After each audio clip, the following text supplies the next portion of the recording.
Okay, guys, welcome back to Let's Get Freaky podcast. I've got a fantastic guest for us today.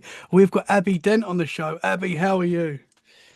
I'm fine, thank you. How are you? Been looking forward to this one. I've been looking forward to this. We briefly met not too long ago, a few months back now, at the Cryptid Conference in the Yes. UK in Yes, that's right. Somerset. God, Yeah, my yeah. memory's terrible. Great conference. Brilliant conference. It really was. It's so cool to be around like-minded people. Yes. Everyone's there for Bigfoot, UFOs. A lot of people have had experiences. Everyone's interested in high strangeness, and it's so cool to be in the same room with everyone that's the It same. was. It was felt so inclusive as well because it's like, all the creators were coming together. We're all like sharing ideas and Hmm. networking and just like really getting to know each other. It's brilliant because, Yeah. our little community is not so little anymore. So No, it's it's great. great to share and grow. Do you think that's just people are getting uh, more comfortable talking about these topics and sharing their experience? Because there was a time where, nobody wanted, you'd have experiences, but people wouldn't share it, especially like my nan and granddad's generation and people like that. Yes. They didn't want to Yeah. talk about this kind of stuff. And Well, now they'd it's be worried that the men in white coats were coming to take them away, or exactly. be looked at strangely, or people like would avoid you. But Hmm. I think so. I think with the advent of the internet, with a lot of the disclosure that's coming out in America as well, I think it's less of a taboo subject, which is good because more people are coming forward with their experiences, and people like us feel able to share our experiences without someone thinking you're Looney Tunes. Hmm. So Hmm. Yeah. I think it's brilliant. It is really good for the high strangers, the paranormal, the UFO world, the cryptid world, anything really Hmm. that you're into that people are able to come forward now without that stigma attached. Yeah, because that's how we learn. That's how we learn about this stuff, because Definitely. even like videos, books, they're all fantastic. But people sharing experiences are how we learn. I Yes. feel like that is the best way to learn. And the more people share, the more other people feel comfortable to come out and share. And it's just a beautiful learning adventure that we're all on, trying to I get the mean, answers. definitely, definitely. I mean, as I say, I've experienced things and I didn't know the name to them or anything like that. And it's only by talking to other creators or other investigators that they're like, oh, this is this and this. And I'm like, I never knew that. That explains so much. Thank Hmm. you. Yeah. So yeah, And we're it is a constantly brilliant learning thing. as well. We're Yes. constantly Yeah. learning. Yeah. You'll share an experience and someone will say, yeah, it could have been this. And you're like, do you know what? Oh, It could have been. yeah. Yeah. And it just, your mind completely, my mind changes every day anyway with this Oh kind of God, stuff. I yeah, don't know about you. definitely. Yeah, definitely. So you've got an awesome podcast, Lifting the Veil. Thank you. Can you tell us a little bit about that? What got you into the podcasting and I'd like to also go to the start. What got you into all the high strangeness? Well, the podcast is not quite a podcast yet. We're building to that. Hopefully going to launch it around Halloween. But Oh, Lifting the wow. Veil started over 10 years ago now on Sound Art Radio. Back in the day, there wasn't podcasts or anything like that. I think the only other thing was Coast to Coast in America. So we were we were kind of new to it all.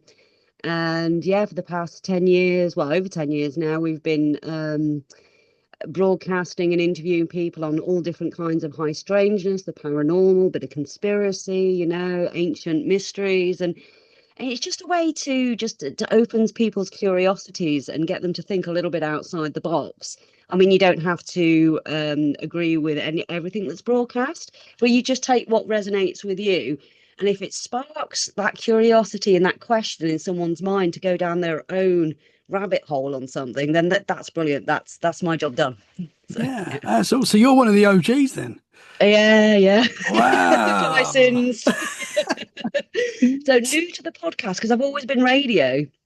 It's a little bit of a transition, so I'm catching up now, technologically speaking. Yeah. So it's the same show, but it'll be on podcast platforms as well. Is that right? Yes, yes, that's right. Yeah, yeah. Just Oh, awesome. re-edited and reimagined, and now with the invention of AI, which is great, Mhm. I can remaster some of my old stuff where the audio is not so great. Technology's improved and stuff like that, so I can actually get some of my older shows out there in podcast form, which are brilliant, which I'd hate to lose. But now I've got the technology that I can actually do something with it. Yeah, oh, So that's yeah. awesome. That is awesome. So you're also based in one of the coolest parts of the UK, I would say, in Devon. Yes, loving And Devon. I'm not too far from Devon. I'm a couple of hours away in Dorset, but it is such a cool place, full of high strangeness.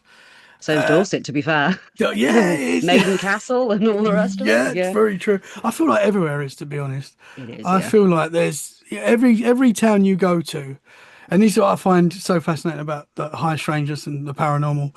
Every little town you go to has got its own little stories, Yeah. its own little laws and traditions and legends, and it's everywhere. Like everywhere's got it. I know, it's like it's Which gives us so much to explore and look into and investigate, which, we're never going to run out of stuff to look no. into, which is I great. hope not. I hope not. Sorry. It's okay. So I'd like to go to the start of your journey with the paranormal Ooh. uh, experiences. What got you into It was, these I topics? lived in a very, very haunted house when I was little. It started like when I was a toddler, and I lived there until I was about 5. And as I say, you kind of call it poltergeist activity nowadays. But there was a spirit of a woman in there, and I used to call her Letsy because I couldn't see her. I could only hear her. And things used to move, light bulbs used to unscrew, the telly used to turn on and off, and to change channels. Now I'm showing my age now. This is before the time of remotes. So the kid was the remote that went and changed the channel for you. So that wasn't something that was kind of available back then. So that was a bit weird. There was a time I was upstairs having a nap. My nan and my mom were downstairs and they heard all this commotion and kerfuffle going up upstairs.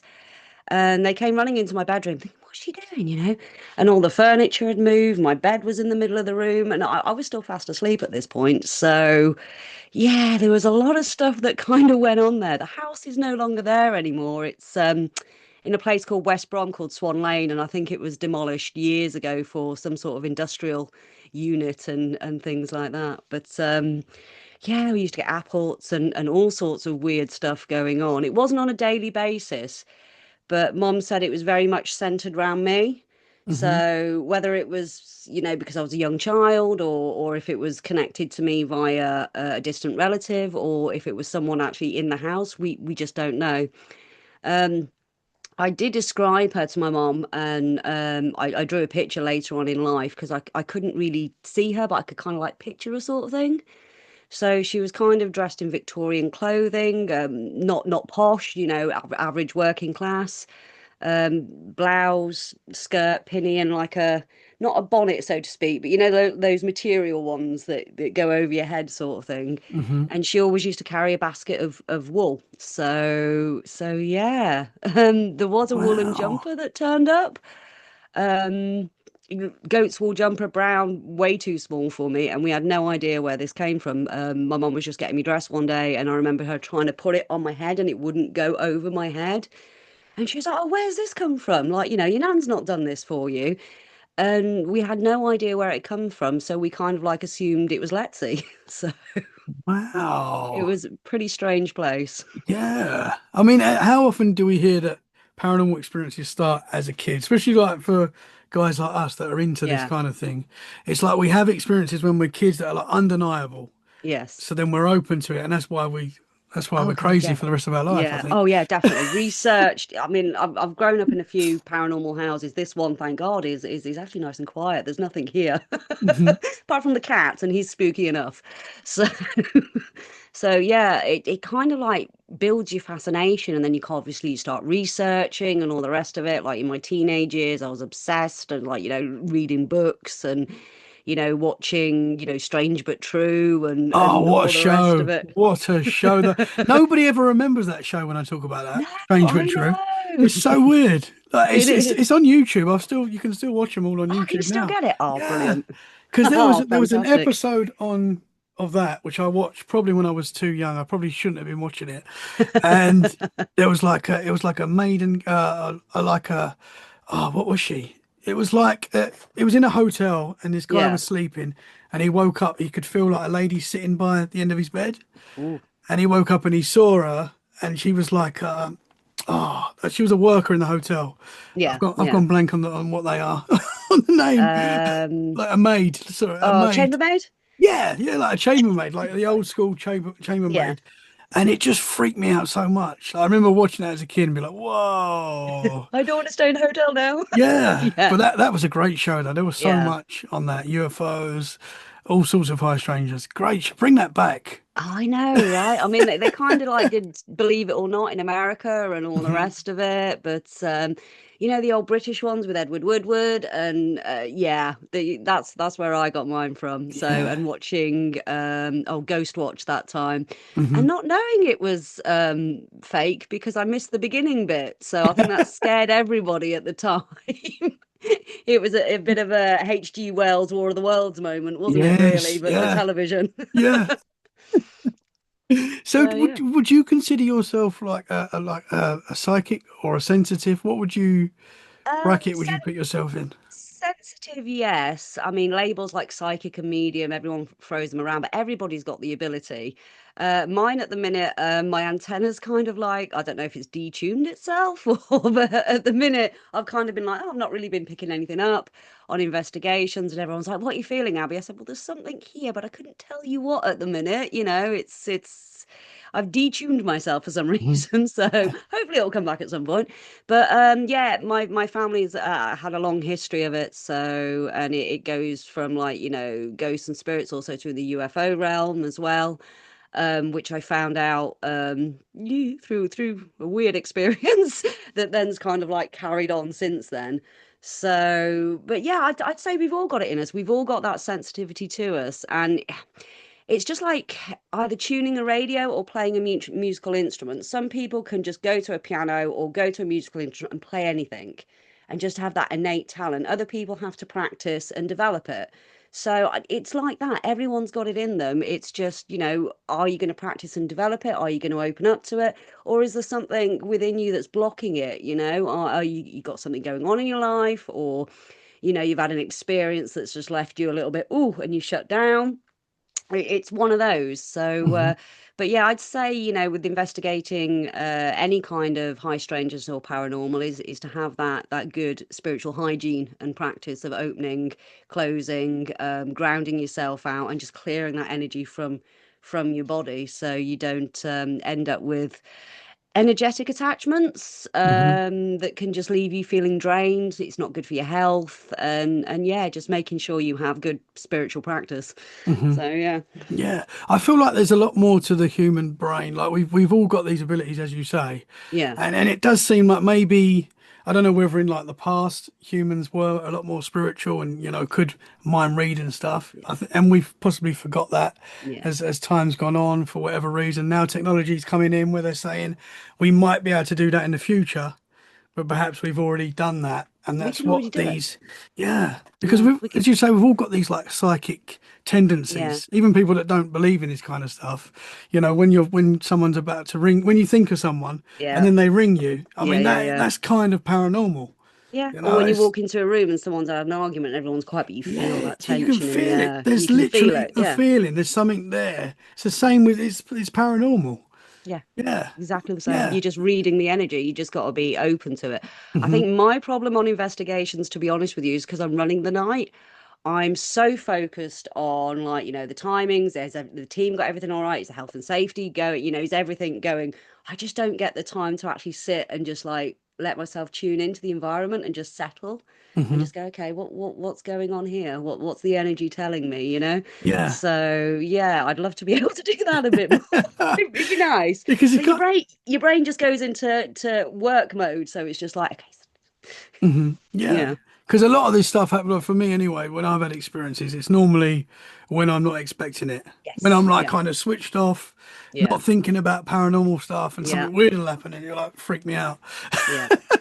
That's it. You don't force it, do you? You gotta let it come naturally. I mean, if Hmm. people are trying to force it, that's you kind of block yourself. Hmm. So yeah, I mean, I find doing investigations, it's not when we're investigating, it's when we're sat having a giggle, or just having a laugh between ourselves. That energy is building from us because we're sitting there, we're having a laugh, and then all of a sudden something will happen, something will crack off, and you'll Hmm. be like, oh, right, okay, back to it. Yeah.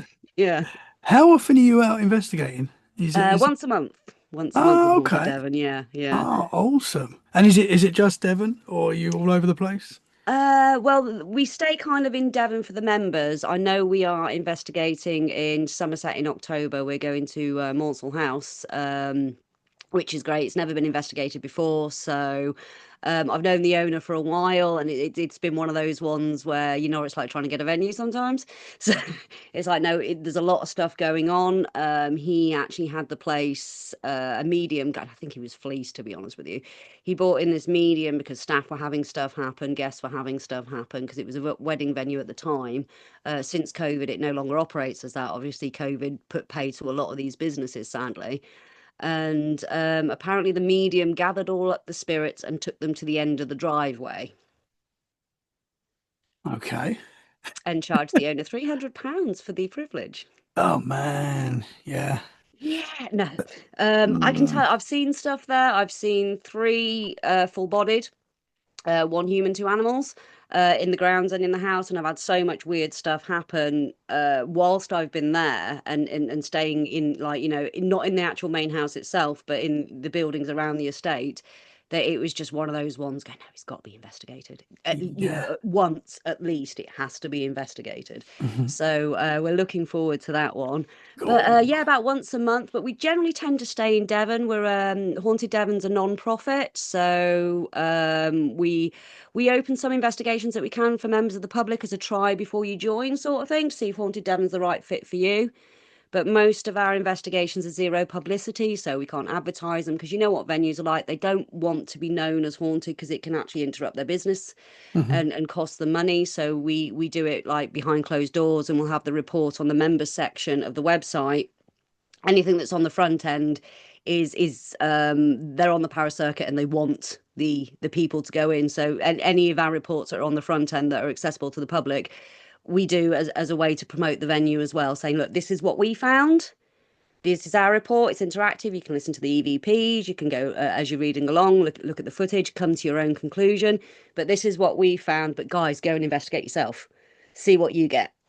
So Interesting. yeah, I need to yeah, come out with you guys. I yeah, need. definitely, most You're definitely. not far. Next No, time you're. we're only down the road. Yeah, I'm coming because I've not really done like proper investigations myself. I've never Yeah. really done that. Oh, I've need to get you obviously, out. yeah, I've been to haunted places, obviously, and Yeah. experienced a lot of weird stuff, but never actually like physically gone out with equipment, Yeah. recording. I've never done that, so I keep saying it that I want to do it. I will do it. I'm gonna come. Definitely. One thing we can't guarantee is the activity, I'm afraid. We can guarantee you a good night and a lot of laughs, but not the Yeah. activity. Yeah. No, but that's cool. I like that. I think that's cool, because Yeah. paranormal, as you know, doesn't always happen. Sometimes there's logical explanations. Sometimes, it's just for whatever reason, Yeah. it doesn't happen that night. But And if it doesn't, you concentrate on different experiments to build your team, build your senses, and all the rest of it, and get that team bonding mhm. whilst you're on location. So, and sometimes when doing that, that can actually spark off activity as well, because you're not concentrating on the spirits, because I think they get annoyed, to be honest with you, especially if it's a location that's visited quite frequently. It's like, oh, is there anybody there? No, bugger off, Yeah, rest in peace. I you told know you last week. yeah. I'm saying nothing. And places that have never been investigated before, you find that they're quite shy in coming forward. Hmm. It can be like it's like the looky loos. They're peering, they're watching you from a distance. And it's not until you listen back to the audio and you're getting these conversations going on EVP that obviously you're not aware of at the time, but they're commenting on your activity, they're commenting on what you're doing, and things like that. And it's like, oh, okay, we need to come back and like do another approach.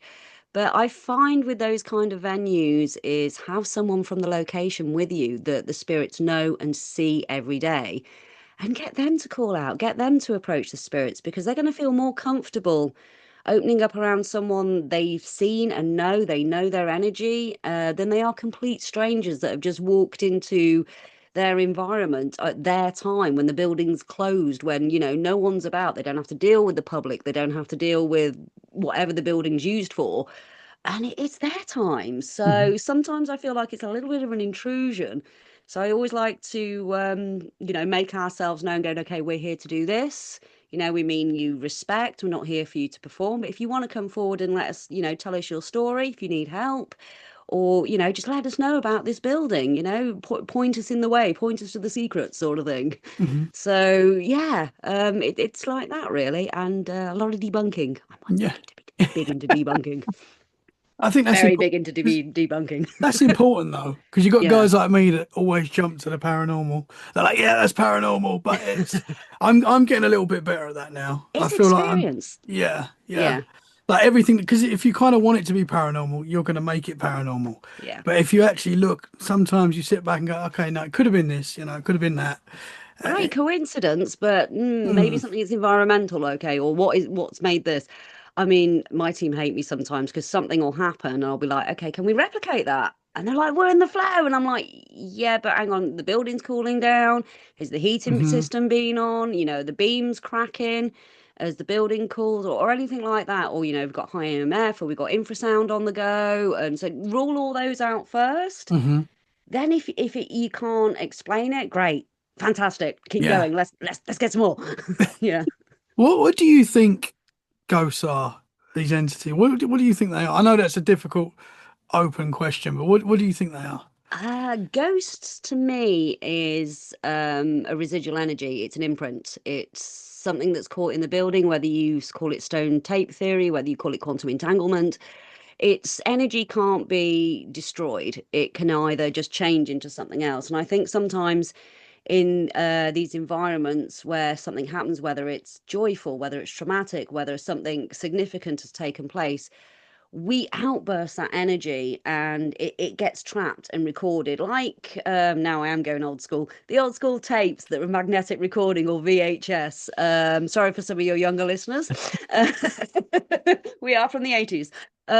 So I think that is a ghost. A spirit, on the other hand, is something that's going to interact with you. It's got consciousness, it's got intelligence. You find that ghosts don't interact, or my interpretation of a ghost doesn't interact. It's more of a replay, an emotion, something that's just carrying on the same thing again because the actual consciousness is not there. A spirit to me is a consciousness. So it's what happens to us after we die. It's what's left. Hmm. So whether they're Interesting. trapped, whether they're stuck in their own head or loop, or they just can't. It is a human thing you find with trapped spirits. It's not anything mystical. It is very, very human. Hmm. So it's down to their experience, it's down to trauma, it's down to guilt, it's down to fear of religion, especially, in this country, oh, you're gonna go to hell and all the rest of it. So they're scared to move over. So when you are crossing a spirit, you're talking to them. You're almost like a counselor. So, trying to guide them over to the other side instead of like, lighting magic sticks and waving around chanting sort of thing. I often find it's more of convincing them they don't have to hang on, that there is somewhere better for them. Interesting. Yeah. It's like with all aspects of the paranormal, with ghosts, UFOs, Yeah, cryptids. I feel like there's a lot of different versions of these things. Like we yeah, put we put definitely. we put them in the same bracket, UFOs, cryptids, whatever. But I feel like there's all these things are real, but they might be actually different. What we're calling UFOs, they could be like interdimensional Yeah, beings that live yeah. amongst us and come in and out, or there could be, creatures from Nuts a and bolts far, craft. far Yeah, away. Yeah, and I yeah. think we put it all in the same bracket, but possibly it's just loads of different things, and Loads. that's Yeah. why it gets a little bit confusing sometimes.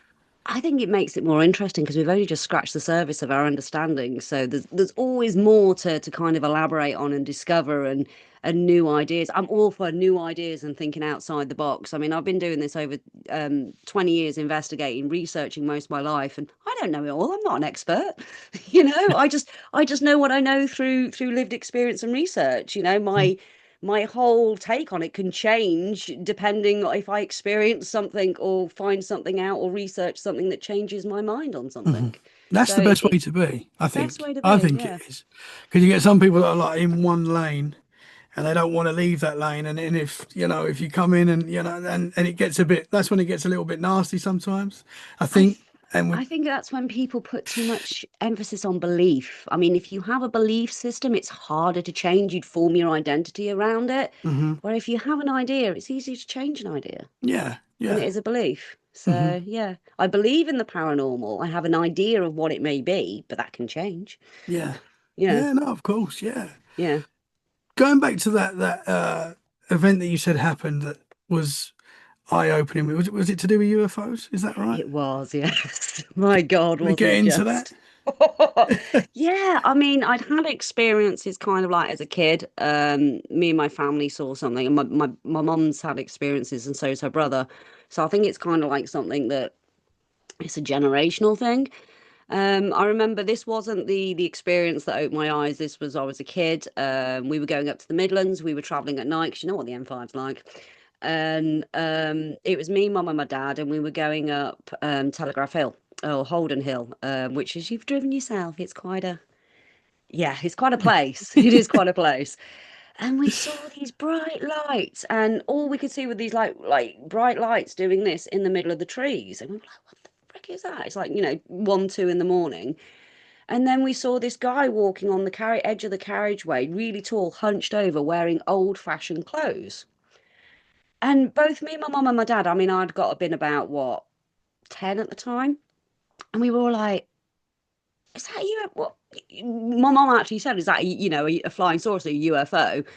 And we were all watching this guy who looked just completely out of place. He was wearing something like from about 100 years ago rather than modern day clothes, walking on the side of the dual carriageway, which is a very busy road, very windy road. There's no lighting.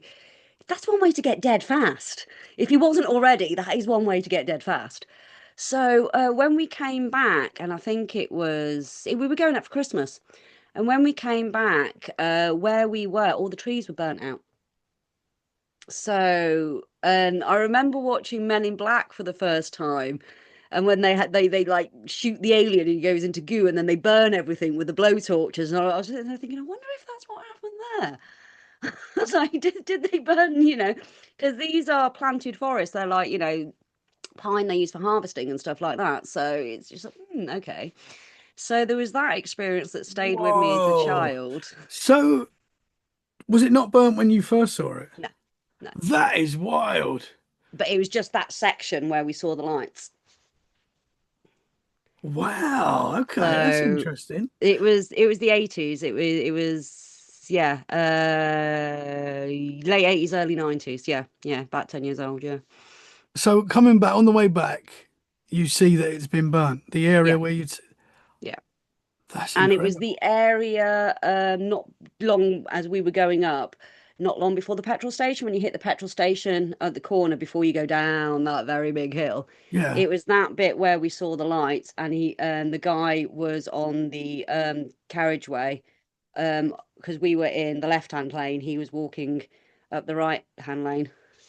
So So, how yeah, quickly was from the lights to seeing the guy? Were they like really uh, quick? pretty quick, literally pretty quick, within a couple of 30 seconds. So, possibly connected, or it could be Possibly two connected, separate things, or it could maybe. have been two separate things. Yeah, we don't know, but I just Whoa. remember that experience and the fact that my mum and my dad saw it as well. And the first thing my mum said was, "Is that a UFO?" And I think Yeah. I think I remember seeing the guy. I was like, "Mum, who's he? What's he doing on the road?" Sort of thing. And Yeah. he was very, very strangely dressed. And we were, because obviously having experiences, my mom's into she's had experiences all her life as well. She shied away from it, and she's always tried to shy me away from it, which kind of made me want to go towards it more. Yeah. To be fair, That's what happens, isn't it is, yeah. It's like, don't do that. I'm gonna do that. It's like, it? I mean, I suppose she was lucky I wasn't into drugs or clubbing, or I was into Yeah, looking for there's ghosts. worse So thing to be. There's worse things to be chasing, isn't there? it's the worst things to be chasing. So I get my highs that way. Um, but yeah, so she I think it's because she's had experiences that scared her, so she didn't want me to kind of go down that road. But it was something we talked about openly within the family, because it's like, if I have any questions or anything like that. I mean, she used to get me all the like, the paranormal research books and all the rest of it. And then when the internet came, I was like a kid in a candy store. I was like, oh, Yeah.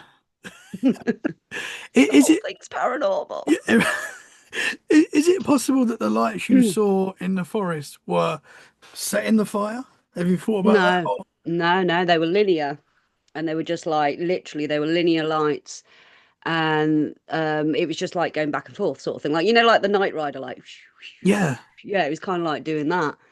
and That it was just is. lighting up that area. But as I say, when we came back, that area was just burnt. The trees were burnt. So So either the UFO did it, or whoever the powers that be wanted to get rid of yeah, evidence that something was wanted to, there. yeah, yeah. We don't know. We just know it was burnt down. Interesting. Whoa. I mean, So if yeah. you saw that now, you're going to be over there, Oh God, yeah. probably. Nowadays, yeah, I'd have jumped out the car. You know, Even though I don't know if that's stop a a good minute, idea. Dad. I don't know if that's a good idea either, but we No, would because we want to know. we That's would. wild. That guy that you saw, how tall was he? I I know mean, that's my difficult. my dad was 6 foot and he was taller than him and he was hunched over though. That's the thing. He was like hunched over and his head was down. So he was taller than, I mean, I'd say like 6.5, 7 foot going down the carriageway. So, but he was hunched over. So yeah. And the clothes were just, I don't know. It was like he was wearing dark clothes. He had his head down and it was just like dark trousers and a dark like jacket, but they were scruffy. They looked like, I don't know, like Victorian scruffy, like worker clothes sort of thing. He just wasn't dressed for this century and he looked out of place. He completely looked out of place, out of time. And well, walking along the dual carriageway at 1 o'clock in the morning anyway. But he wasn't dressed in the style. He was out of place, completely out of place. Wow. And Could you? if someone's just walking there and like they've been dropped off after a night out and all of the rest of it, they'd have been wearing like trackies or jeans or a t-shirt or in the 80s a suit sort of thing. But no, no, Yeah. he was just completely out of it just didn't fit. It just really didn't Wow. fit. Could you see? Did you see like a face? Did you No, get? no, he had his head down and Oh, dark. So yeah, I mean, could you make out like skin color or anything like that? no, he was completely silhouetted. So because there's no That's lighting up there, so. wild. Yeah, and we were on the other carriageway, so our headlights. I mean, as I passed it, we were already passing him, so we were driving by him when I noticed him. Whoa. So possibly you've seen maybe a I seven don't know foot what it was. alien that I don't know was what it was. Yeah, connected to these lights and well, if his camouflage didn't work, it's a bit like Doctor Who and the TARDIS. He's got stuck on the police. He's got stuck on the Victorian vagrant. yeah, he's like, I know how to dress in the UK. Yeah. Well, that's about right, I suppose. That's that's wild. That's But wild. the Wiltshire one, oh God, Wiltshire part one or part two. I mean, I want it all. I want 2013. it all. Oh God, how long have you got? How long have you got? I've got all day. 2013 was wilder, but 2012 was when we started the show. And my old co-host Martin, who's since retired, Martin Hicks, he is one of the last members of the Plymouth UFO Research Group, which is the oldest in the UK. It's pretty much defunct now. Him and Bob Boyd still keep the archives, and they go out and investigate sightings, if they happen locally. But I think they like pass it on now to the more active members because Bob's getting on a bit, and Martin family life and all the rest of it. But yeah, we'd started doing the show, and it was Haunted Devon Radio back then. And he said, "Oh, should we do a crop circle UFO trip?" And I was like, "Do you know what? I've never actually been inside a crop circle. I've never actually done anything. Like, hey, yeah, let's go. Let's sod it. It's an experience. Let's go and do it for the show." So we went up, and it was about the 4th of August, 2012, and it's while the Olympics were going on in the UK. And on the Friday night, we rocked up, and we were staying above a place called Eastfield, which is, if any of your listeners know, on top of, below Eastfield has had many crop circles in the past. It's had a lot of orb or ball of light activity going on there. And there's me staying in a tent by myself. Martin was in the car park, staying in the car, being a gentleman sort of thing. And we went to the Red Lion in Avebury, and the village of Avebury sits inside this huge stone circle, and it's the biggest in Europe. But the little village like sits inside, so that's very creepy in itself. And there was a crop circle just outside Avebury of all these concentric circles, and I think they named it the timepiece or the clock because it actually like kind of like resembled something like that. And I was just getting used to the Wiltshire, the sights, the sounds. And we'd had lunch or like something to eat in the Red Lion, and we were going back and we were driving past up the avenue. and there were all these people in cloaks, and they were um, round the devil's stone or the devil's chair, and they were doing a ritual. And I was like, Matt, are you seen this? And he's like, yeah, don't worry about it. Just let's go, sort of thing. I was like, okay. I was like, well, that's what's all that about? I was like, is it a local pagan group or anything like that? And he kind of looked at me and goes a bit higher than that. And I was like, okay. Swiftly moving on. Um, we went to. I mean, the stuff that happened on the Friday night. We were above where we were camping, and you've got Adam's grave up there. And we were sat there and we were just like talking and all the rest of it. There were people camped down on us and they were like having a party. There was some substances going around, shall we say. And we kind of like left them to it and we kind of like climbed up higher in the top. I think it's Walker's Hill we were on.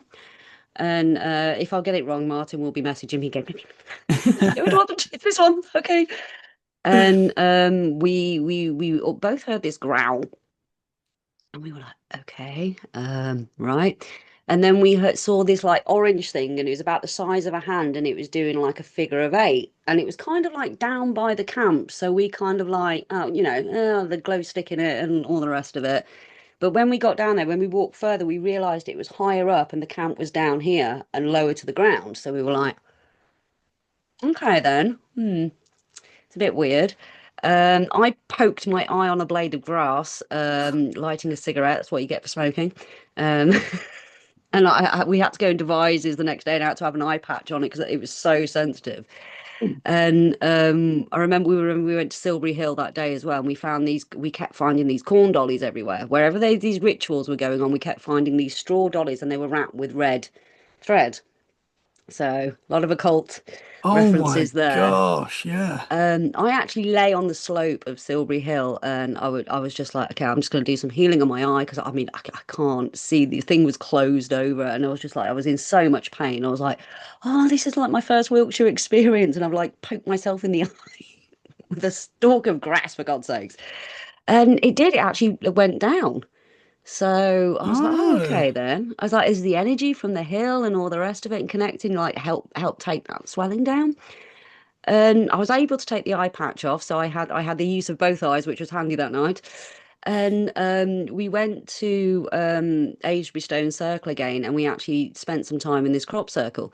Now, this is before the days of drones or anything like that. So there's Martin with a step ladder and a photography pole, getting top shots of this crop circle, as you do back in the day.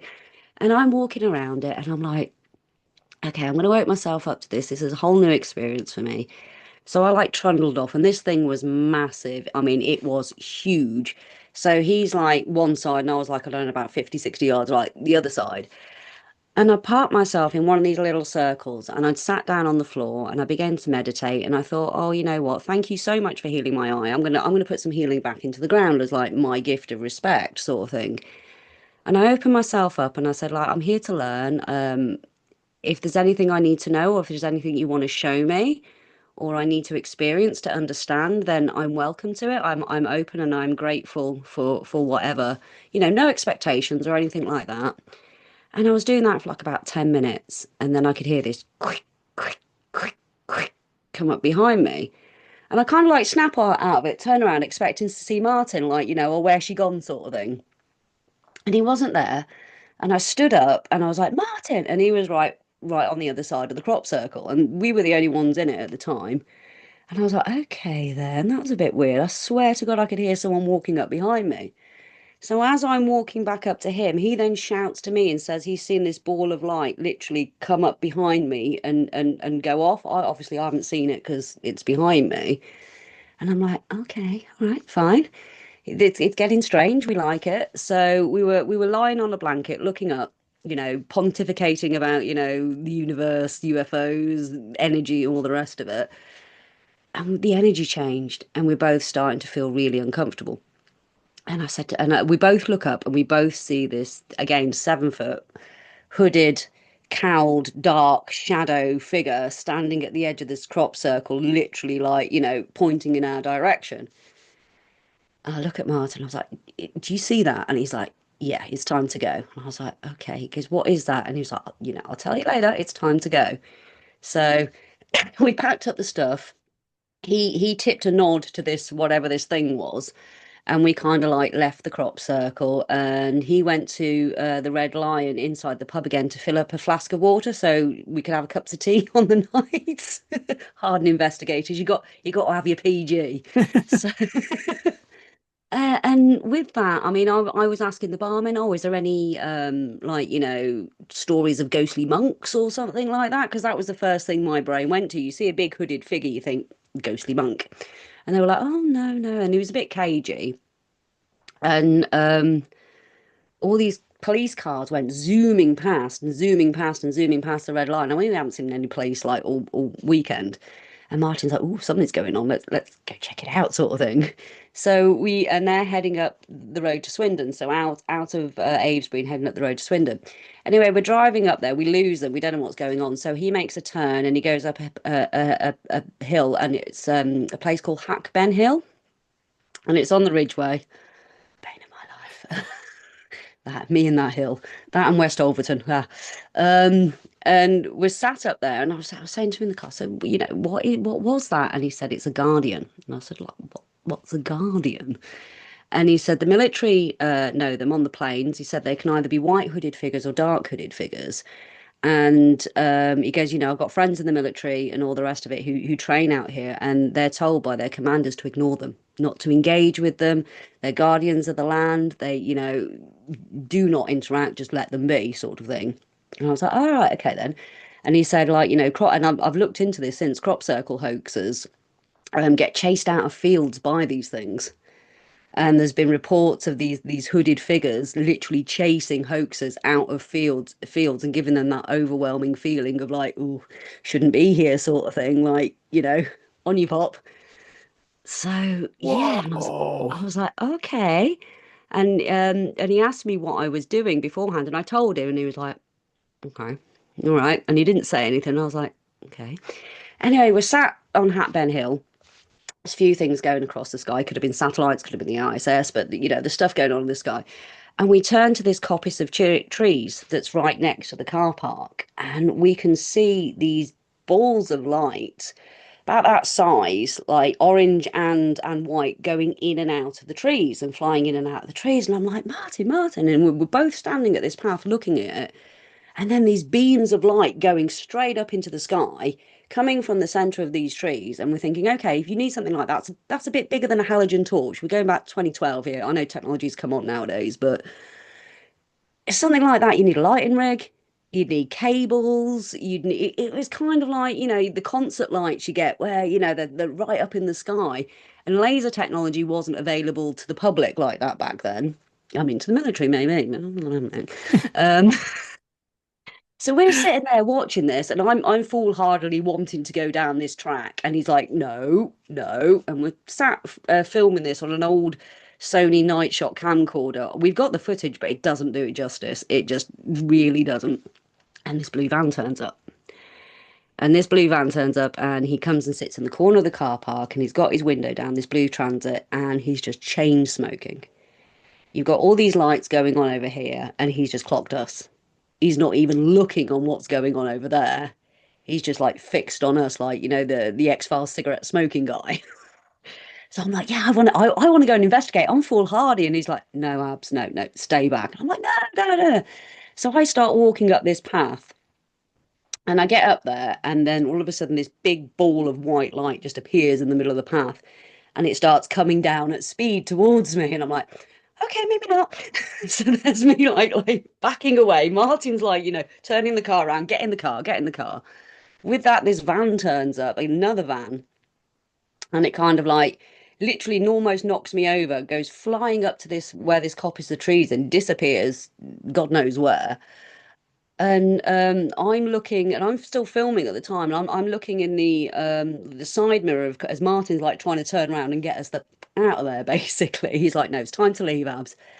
And with that, the rear view mirror just lights up with this beam that just goes straight up into the sky. And I'm like, Martin, Martin, it's going in the sky, it's going in the sky. I jump out of the car and filming this, and Martin's seen it as well, and we're just like, wow, what the actual is going on here? And with that van and this guy who's just literally, again, watching us, he hasn't reacted to anything that's going on there. He hasn't reacted to the van that nearly ran me over, nor is he. So I was like, he's like, no, we've got to go now. So we get in the car. With that, as we pull out the car park, we're followed by a landy tailgating us right up our backside, lights flashing and all the rest of it. So Martin sped down this hill and is indicated to go left, but then does like a hard right and like goes back towards Avesbury. And this guy kind of like goes off to the left. And we park up outside opposite Silbury Hill, like there's a bus station, like bus shelter there. Bless him, Martin was sick. I'm not surprised. I was shaking and I was like, what the hell's going on? What the hell's going on? And there's all this helicopter activity going on. He was like, right, okay, we need to get out this area. I was like, I don't want to stop yet. Come on, what's going on, sort of thing. This is amazing. What? I have no reference points to this. I've got no experience point to this. I'm just like, so we go over to a place called West Olverton Hill. Hmm. I don't like going over there during the daytime, let alone of a night now. The second time we went over it in 2013, he remembered us and something hit the back of the bonnet of the car like a branch fell on it. And we both got out and looked, nothing there. And I was like, you bring me over West Ilverton Hill again. So we're going up West Ilverton Hill and we stop at the top with a place called the Sanctuary. And they've just planted these new pine trees there, the baby things. And I said, oh, why have they planted these here? He said it used to be a standing stone site. He goes, it looks like they don't want people up here. So they've planted trees to block the view. And we're standing there and we're looking down. You got Silbury Hill, you can see, like, West Kennet, all the rest of it. And what we didn't realise is there were two standing stones in the middle of this field called Adam and Eve because it's dark. And again, this bright beam of bright white light goes straight up to the sky again. And there's helicopters. And I just said, I can't take it anymore. I'm done. I can't do it. I'm just like, yeah, that's enough for me. No. With that, we hear coming up the hill and a voice, and I've whipped round, sort of thing, because I'm just on edge. I am just literally, everything is making me jump at this point. And there was nothing there, and I was like, Martin, we need to go. So we got in the car. I'm literally in my bag, frantically rolling a fag, sort of thing, like shaking, like, oh, I can't do this anymore. And he slams on the brakes, and I've like gone flying forward, put my hand on the dashboard, and I'm like, literally, what the was that for? And he said, no, no, no. He said, this face just flew at the windscreen. And I was just like, what? I was like, can we just go now? Enough is enough. So we get Whoa. back to where we were camping on top of Eastfield, and this fog just descended all over Wiltshire. And bless him, Martin stayed in the tent with me. He stayed in like the separate porch bit because he was just like, I was just so freaked out. And he didn't want to leave me. Again, there was people partying and taking substances and all the rest of it. And because now I'm not comfortable, so he stayed in the tent with me. But oh my God, that was. I mean, we did the Wow. radio show a week later, and Martin had to take over from me because I was just in a daze. I was just like, what? Just trying to like go I through bet. the events, and yeah. I mean, I was there, and I still struggle to believe what went on that night because it was just so far outside the realms of what I knew. But again, be careful what you wish for. I wanted that experience. I said, show me what I need to be aware of, what I need to open my consciousness to. And yes, the hooded figure kind of remained with me for a bit and showed up with UFO stuff. The year later it showed up and different things. It kept showing up in my life when this Wow. UFO stuff was going on. So Wow. I mean, I know we said at the start you got some areas of high strangeness. Well, I know we said everywhere is, and everywhere is, but Wiltshire though, that massively. is Yeah. massively. Wow. And obviously, I've heard a lot about Wiltshire and the crop circles. Yeah. There's so many are there, and there's got to be something to that. There's There's got to got be to a be. reason why they're attracted to that area. Yeah. That is wild. But the year after it went on for 6 hours. What the same at the same place, the same. They Started off at the same place. And then it followed us around Wiltshire. Six what? So it's kind of like you're being chased out by something. It's kind of like you're Would you say that? Like something's I trying to. wouldn't say I was being chased out. I think it was more of initiation, to be honest with you. Can you handle it? Are you ready? Can you, obviously, with what I was Interesting. doing, with like, spreading consciousness and all the rest of it, I Okay. kind of opened myself up to it. And I was just kind of like, yeah, show me what I need to learn. So, oh wow, I've got so many questions. I want to get into what happened in 2013, But but Martin said he'd been doing it for 20 years and he's never known 2 years like it, and not since either, to be fair. wow. So this hooded figure, the Guardian, I think you called it the Yes. Guardian. Is I, this I've the f- nicknamed him Green Man because he seems ancient and connected to the land. So I kind of wow? like, yeah, I nicknamed him Green Man because So what else could I call him? so this is not. I was going to say, is this like a human? But this is an entity of some This sort. is, yeah, yeah. I couldn't tell you what kind of entity, but he's linked to the land, and yeah, he's shown up a few times. He's shown up outside of Wiltshire when I've had experiences as well.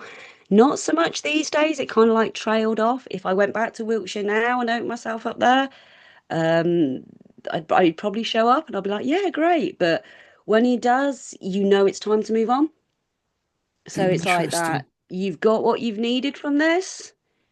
Now respect the area and move along.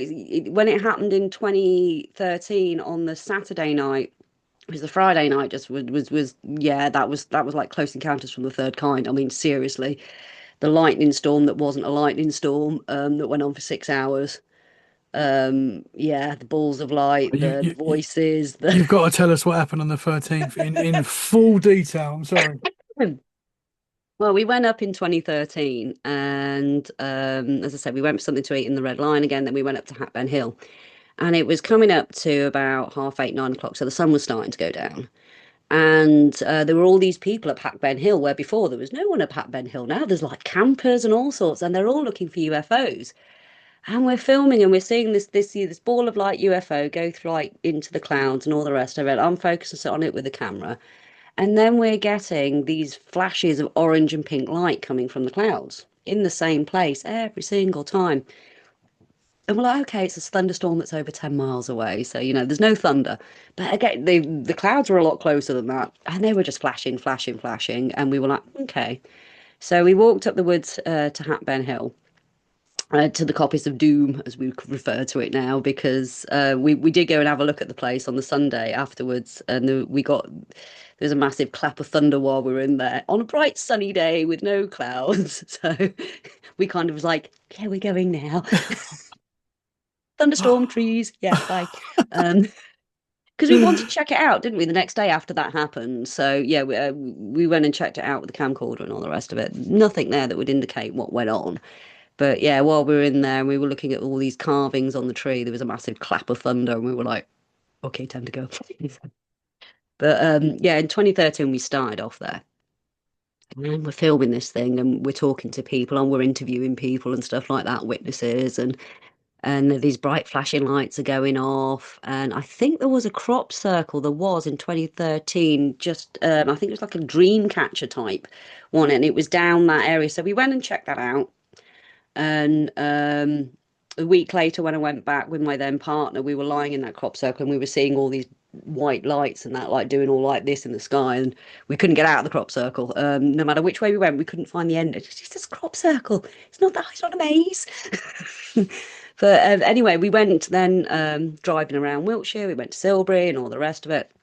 And he's flashing, this multicolored flashing, and it was multicolored lightning was just going off overhead all the time. And there was no thunder or anything like that, but it just seemed to be overhead all the time with us. And we're like, okay, well, that kind of can be explained, but you're getting greens, you're getting blues, you're getting reds, you're getting all these blinking colours.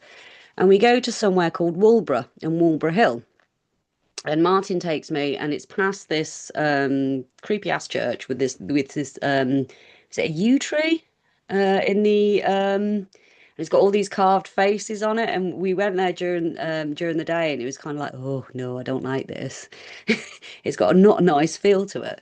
And we're walking past this farm, and we're being very quiet, obviously, because it's someone's land. And apparently, there was a big butterfly crop circle a few years before in this field. And we're going to go up to Walborough Hill, And I'm feeling very, very twitchy and very, very nervous. And he's like, "You're right." Martin's feeling a bit twitchy. We get halfway up the hill and we both hear these voices and they're talking to us, but we can't understand what they're bloody saying. It's not English, it's not any language I recognise. It didn't sound like a modern language. And we just looked at each other and we both heard that. So we both went, okay, turning around and going back down the hill.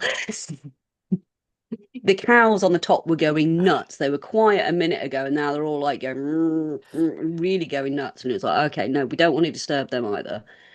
As we're coming down, I see this ball of light, UFO light shoot and do a zigzag, and then when Martin's seen this massive, massive bright red light in the sky, he said like it's like the size of the bat signal, and it just went out. I didn't see that, he did. I was looking at this thing, and we're like, okay, then. So we're both feeling extremely on edge. Again, the lights are still going off in the sky. They're still flashing multicolored. This light, even though there's no clouds now anywhere, there's still this lights going off. And I'm like, okay.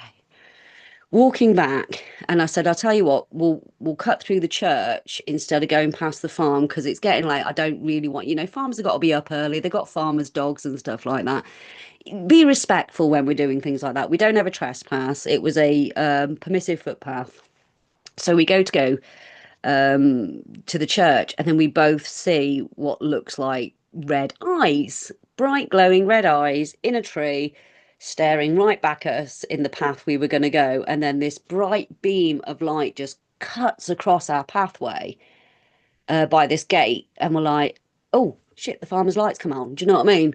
And I was like, Martin, I don't want to go that way. Look at those. And we were both staring, like just stood there going, no, we're not going that way. We're just not going that way. So we're walking back and we reach the gate and we're like, okay, well, where did this light come from? Because we're still like about 20, 30 yards away from the actual farm buildings itself. It's just like a little gate to stop cows and that from going into the crops. And we're like, oh, where's this light come from?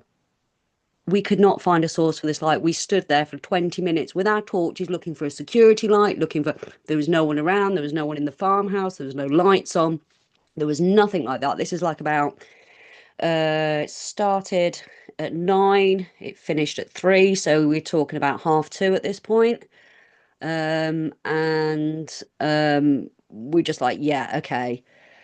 So we then drive to the bottom of Eastfield, and you used to be able to go into the car park there. There was a silo until somebody, I won't mention any names, decided they were going to empty that silo of chemicals onto the crop field. So we were sat on these logs and we were looking up, and again, these flashes of lights are still going on. There's 6 hours later. I mean, a thunderstorm that lasts 6 hours with no lightning and all these multicolored things, that's just not natural. And I just said, I can't do it anymore. Enough now. And with that, there was one massive flash and then it stopped. There was no other flashes after that. So we went back to the top of where we were staying again above Eastfield, and as I said, slept in the tent and all the rest of it. No other flat. And I kept saying to everyone, because there were people camped there. I mean, yeah, they were all drunk and all the rest of it. I said, did you see all these flashing lights in the sky and all the rest of it? This massive storm. They were like, no. What storm? That's wild. This went on for 6 hours, and no matter where we went, it was there. And then all the accompanying stuff as well. The second night, on the Saturday night, we went to Devizes during the day, bit of shopping, all the rest of it, get the snacks in, and Martin got some DVDs and stuff like that. And we were driving around, and the atmosphere felt horrible. It felt like we weren't welcome in Wiltshire, and we were going to go home, and we just thought, oh, shall we just call it and just go early and just drive back now? And he was like, "Yeah, we can do." So then we decided to just have one more try. So we rocked up outside of no, we went and got the tent, got deconstructed all that because literally we just thought, yeah, sod it, let's just go. It's a bust. There's a horrible negative feeling in the area. There was a lot of crop circle hoaxes around, and sometimes they can be friendly, sometimes they're really not. So you just don't really want to get in the middle of that politics stuff. I mean, at the time, 2013, Going into 2014, you had Monique Klinkenberg with a crop circle pass scheme and all the rest of it, and it was cooking up a lot of tension between the farmers. And it was it wasn't a welcoming, stable area really for that kind of phenomenon or acceptance of that kind of stuff going on. So the atmosphere completely changed from the year before. And we're sat outside this bus stop overlooking the field, and then you got Silbury Hill. We sat there and we're just talking and all the rest of it. And I was on one of these e-cigarettes because I was trying to give up. So, and I wasn't allowed to smoke in Martin's car, so I was on one of these e-cigarettes. And I keep saying to Martin, I see you seen that in the field. And he looked, and I didn't tell him what I was seeing because I like to get other people's perspective. I don't like to do auto suggestion. And he was like, yeah, it's like static lighting up in strips. I was like, yeah. I said it kind of reminds me of like, those pianos in Big and the little sections light up. It was kind of Yeah. like that. And then Martin goes, look on top of Silbury Hill.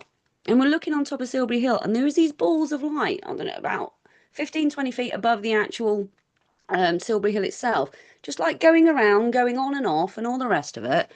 I was like, this is there anybody up there, or because you can kind of see if there's anyone up there, and we couldn't, but we could see these lights. So we start flashing our lights, see if we can get a response. And we had an Arthur Shuttlewood night. So we were flashing, they were flashing. Obviously, we only had a Sony blinking night shot, so it wasn't capturing it, but we recorded all the audio of what was going on. And we were like, so we've got some, posterity on it. And I mean, this went on for about half an hour. And then again, the hooded figure showed up in the field. And I felt uncomfortable and I was like, oh, atmosphere's changed. And Martin like patted my arm and pointed, and there he was. I was like, yeah, time to go. That's it. That's enough. That's done. So we both slept in the car that night, and we actually slept in the car park outside Silbury Hill, so the actual Silbury Hill car park. And I've got my sleeping bag. I'm on the passenger side, he's on the driver's side, and I'm looking through the sunroof. And I said to Martin, I said, is that a UFO above us? Like these like three like triangular, like, and he was like, oh no, that's a star. And I'm like, are you sure, Mark? It's moving. And it starts moving like that. With that, he has literally squished me up against the passenger window, trying to look at this UFO above us, going over Silbury Hill. And I was just like kind of like Garfield sort of thing. Like, yeah, it's a UFO. And he's like, no, you're right. Yeah, it was again, it took me, I don't know how long to recover from that, but you experience something like that, you just left. Yeah. What? Yeah. And there was actually a grass crop circle that was reported on top of Silbury Hill after that night, but some hoaxer decided he was going to take credit for it. And we were like, no, we saw what happened. We saw what went down that night. Yeah. Yeah. So yeah, you can take Wow. credit for it all you want to, mate, but we saw that being made, sort of Yeah. thing. Yeah. So yeah, again, I've never had 2 years like it at Wiltshire since, to be honest with you. I've experienced stuff, but nothing like that. Let's go Nothing to like that. Wiltshire. Let's Yeah. go. I want to Wow. go back. I haven't been since before. 2019 was the last time I went, was like pre-COVID. Yeah. I haven't managed to get back since. And I really wanted to go back this year, but it just didn't work out. I'll come with you next time you go. Oh, I'd Definitely. loved. Oh, wow. But That's incredible. it sounds mental. It sounds, I mean, I was there and it sounds mental. The fact that I've got Martin there, some of this is on camera. Okay, it's not very good. I mean, the year after I went and bought an Algen 5050 night vision camera because it was just like, I ain't missing this anymore. I want to Yeah. capture what we're seeing. Yeah. So yeah. Man, this hooded figure. Could you see details in the face? Like you couldn't Nothing. see There was anything. no face. There was no nothing. It was cowled. It was hooded. It was jet blacker Oh, than black. You couldn't. He wasn't even reflective. If you shined a light on it, it would just go into nothingness. He was solid, and he's shown up. I've seen him once coming home from the show. We'd interviewed Sue Mins, and we were talking about a gin. So she'd had some experience. I mean, I went to Egypt with Sue 10 years ago now. oh Bloody hell. wow.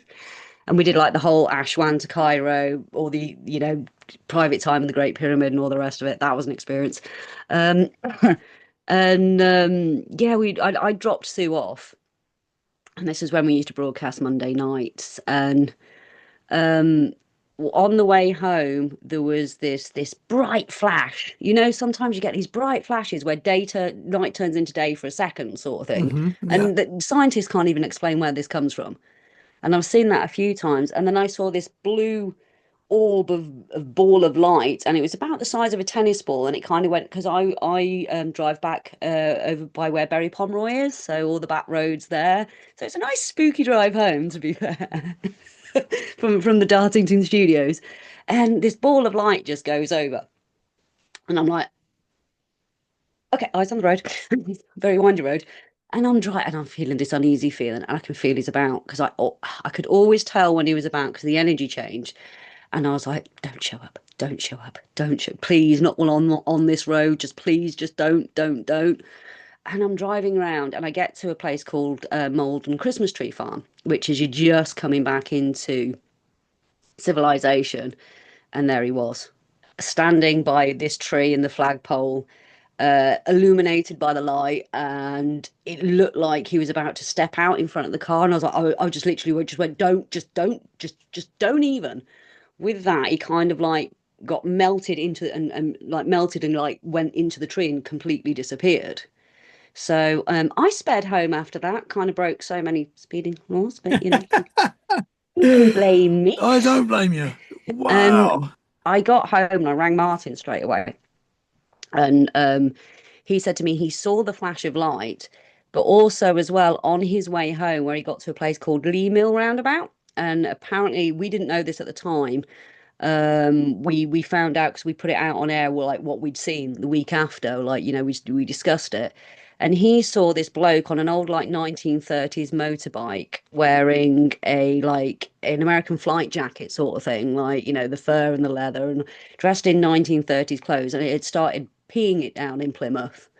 And he wasn't getting wet, and he kind of like drove past him, and Martin was kind of like, yeah, he's out of time, that's not right. And but he saw the flash of light as well. And I was telling him my experience. And we were both like home going, "Ah, ah, ah, ah, shit, damn you, what is that? And it's weird stuff. You just used to happen like that all the time. And now I'm kind of finding out, because I had a bit of a break from the shows. I went to the dark side and went to work for BBC Radio Devon for a bit. Oh, So wow. I couldn't actually do the shows because like you're under contract. So it's kind of like trailed off a bit. But since I've been like getting back into it and doing the shows, I'm finding more weird stuff is happening. Now, whether Interesting. it's because I'm more open to it again, or whether it's because we're broadcasting it, so it's almost like, no, we want you to have these experiences so you can broadcast it and open people's minds and then maybe come forward with their experiences. Hmm. But yeah, that's the time he showed up in Devon, and I thought he was going to stand in front of my car, and he just kind of went into this tree. And Wow. yeah, I didn't sleep that night, put it that Yeah, way. I bet. I bet. I mean, you look into the paranormal, it looks back. We've said that. I feel Yeah, like there's something to that. That is wild. So do you think it was this mental. he was like kind of attached in a way? Why do you think you kept seeing him and he kept showing up and he was like a feeling as well? He was more of a guardian, I think. He was more of a guide. He was teaching me. Hmm. So Okay. I'd obviously made connection with him in this crop circle in Wiltshire back in 2012. Hmm. And as I said, I haven't seen him for what, 8 years, something like that. I haven't seen him for a very long time. And when I was going to Wiltshire regularly and going on night watches and stuff like that, he'd only show up around Wiltshire apart from that one time he showed up, on the Berry Pomeroy Road by the Malden after I'd just seen something. And yeah, I don't know, it just felt very almost like he was guiding me, he was showing me, but almost in kind of like a respectful way. There wasn't any hi, I'm going to show you UFOs. He just kind of turned up. There was that feeling, Yeah. which is it's not a malevolent feeling, but it's not a warm fuzzy feeling either. He's kind Hmm. of like, okay, you're powerful, you're ancient, I respect you. Your energy you are giving off is like massively territorial. I'm going to respect that, but whatever you're here to show me, that's great. Yeah. Just don't fry my brain too much. It's wild that like the military know about these things as well. Yeah. They know. They just told when they're on the Silbury Plains and all the rest of it, because they often like they're around burial mounds and the ancient sites, and they literally the military just refer to them as guardians. Don't Wow. interact with them. Yeah. And So obviously, and the other stuff that was going on there as well, like the occult yeah. rituals. I mean, do you think that's all connected? Like I do, yes. I mean, Wiltshire is an ancient land, and we know that our society is run by secret societies, whatever name you psychos? want to Yeah. call them. And you know they're high into the occult, and there's a lot of this occult knowledge that has been kept secret from us because, it's good that we're dumb little humans and just get on with our work and pay our Hmm. taxes and, our ULEZ fees and all the rest of it. Hmm. So, Yeah. don't be Absolutely. waking up to the high strangeness because then you'll figure out that you don't have to like be a little worker bee and do as you're Yeah. told. Yeah. So, yeah, I think, a lot of it's been kept from us, Hmm. a lot from the ancient mysteries of ancient Egypt, the mystery schools and all the rest of it. It's all been passed down through these societies. So yeah, I mean, it was a full moon on the night of the 2012. The Olympics had just kicked off, so the opening ceremony, and if you know anything about occult symbolism, That was wild. Yeah. that was wild. Well, there was a lot of symbols in that Oh, I ceremony. think we did a show on it with Alex G at the time, bless him. He came because we didn't normally do shows back in August, but like, well, we thought, oh, we'll cover the Olympics and we'll cover Wiltshire. Hmm. But yeah, so I think, to be honest with you, there's a lot of that going on. I mean, if the Rockefellers own most of Wiltshire now. So, and Really? yeah, they bought up all the farms. So, I a bit didn't like Bill know Gates is that. doing everywhere else.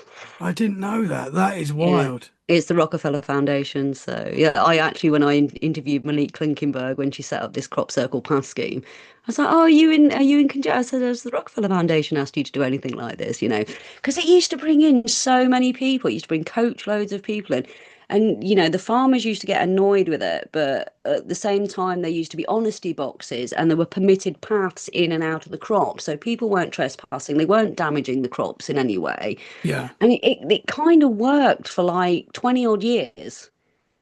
And then Monique came along with this crop circle system, whether it was, I mean, I don't know what her scheme was, whether it was money making, but she totally buggered it up for everybody because she got all the farmers together and they decided, no, we don't want you making all this money off it. We're just going to say zero access to, and we're going to cut out any crop circle that appears. And that's kind of like where Wiltshire kind of went downhill from like 2014 onwards. Yeah. So yeah, 2013, Wow. 2014 onwards. Didn't So know yeah. that. So but yeah, That's wild.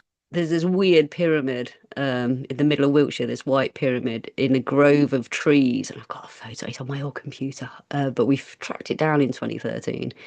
When we did, we Whoa. kept having these black landies just literally up and down the path, up and down the road, just watching me and Martin, where we're in this grove of trees and they're all trees from all around the world because they've got plaques on them. So every Hmm. tree from all around the world.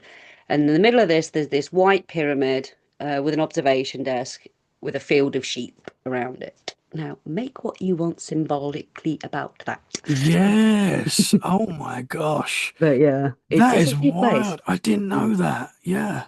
Well, I mean, yeah, we know occult practices happen It happens. everywhere, all around the world. Yeah. Hollywood is Yes. deep in it, as we know. Yeah.